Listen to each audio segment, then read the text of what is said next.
আছেন আমার মাতৃশক্তি, সবাই মিলে একসঙ্গে ভারত মাতা কি। আজ মন্ডল কমিটির সম্মানিত মন্ডল সভাপতি অভ্যর্থনা দেওয়ার জন্য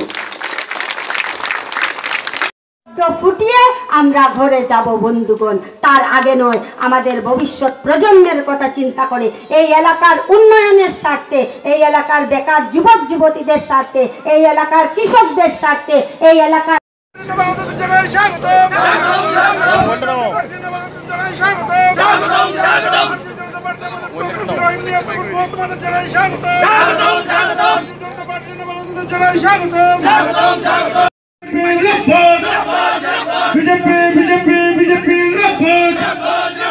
মন্ত্র আর কাজ করবে না, আবার ভারতীয় জনতা পার্টিতে ফিরে আসতে হবে।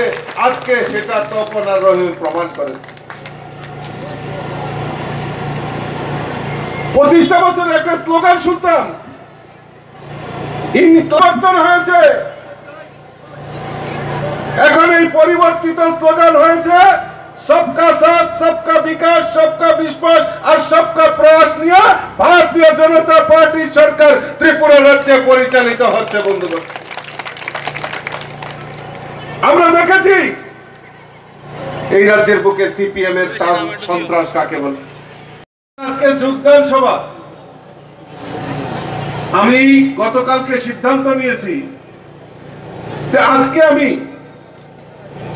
বিশ্বমুখ মন্ডলে আমাদের সাংগঠনিক কাজকর্ম খোঁজ নেওয়ার জন্য আমি বিশ্বমুখ মন্ডলে আসব। তৎক্ষণাৎ আমার যিনি প্রভারী রাজ্যের সাধারণ সম্পাদিকা পাপিয়া দত্ত বলছিলেন যে আমজাদনগরে একটা যোগদান সভা করার জন্য উনি আহ্বান করলেন এবং আমাদের দীর্ঘদিনের সাথী তপন এবং রহিম আমাদের দলে যোগদান দেবেন।